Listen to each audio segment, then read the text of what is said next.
नगर में पीटीपी कार्यालय पर एक प्रेस कॉन्फ्रेंस रखी जहां उन्होंने ऑपरेशन सिंदूर को लेकर सरकार से सवाल किया और भारत पाकिस्तान तनाव के दौरान हुए हमलों में मारे गए कश्मीरियों के बारे में बात की।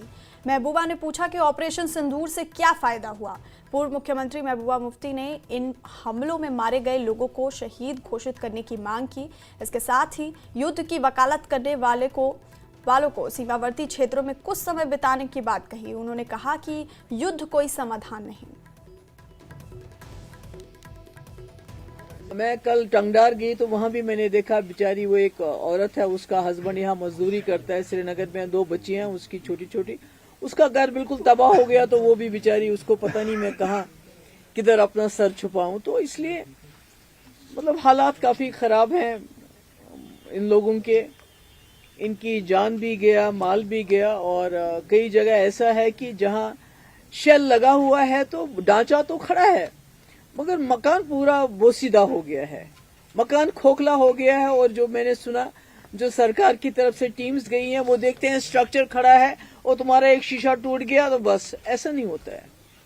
जब किसी मकान पे शेल लग गया हो तो वो मकान पूरा हिल जाता है, उसकी पूरी बर्बादी हो गई है। तो इसलिए मेरी सबसे पहले गुजारिश तो ये है कि ये जितने भी एरियाज हैं इनको वॉर इम्पैक्टेड जोन्स डिक्लेयर किया जाए ताकि इसमें वॉर फुटिंग पे इनका रिहेबिलिटेशन का काम शुरू हो जाए। मकानों के लिए कम से कम 50 लाख रुपए दिया जाना चाहिए। आज आप जानते हैं कि 1 लाख रुपए में दरवाजा भी नहीं बनता है। तो ये मेरी गुजारिश है। उसके बाद सबसे पहली चीज जो मैं डिमांड करना चाहती हूँ सरकार से, गवर्नमेंट ऑफ इंडिया से, कि इन सब जितने भी इसमें हमारे लोग जिनकी जाने गई उनको शहीद करार दिया जाना चाहिए। एक तो उनकी इज्जत अफजाई हो जाएगी क्योंकि उन बेचारों का कोई कसूर नहीं था, बच्चे थे हमारे, औरतें थी हमारी, आदमी लोग इसमें गए हैं। तो उसकी वजह से एक तो उनकी इज्जत अफजाई होगी और दूसरा कुछ बेनिफिट्स भी उनको मिलेंगे, उनकी फैमिलीज को मिलेंगे।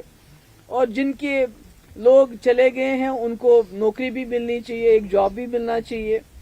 और कई मुझे दुकानदार मिले, उन्होंने कहा कि हमारी दुकानें इसमें डैमेज हो गई।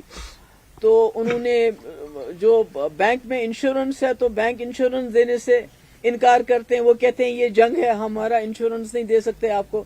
तो इसमें मैं चाहूंगी गवर्नमेंट इंटरवीन करे। और जो लोन लिए हैं, कई लोगों ने लोन लेके मकान बनाए हैं, दुकानें बनाई, छोटा मोटा कारोबार शुरू किया था, ये जरूरी है कि उस लोन को वेव ऑफ किया जाना चाहिए। और कई मैं गई थी वहां मेंढर, तो वहां ब्रिगेड हेडक्वार्टर जिसपे अटैक हुआ था एक तरफ से, तो उसके नजदीक जो दुकानें हैं, मकान है, उनका काफी नुकसान हुआ है।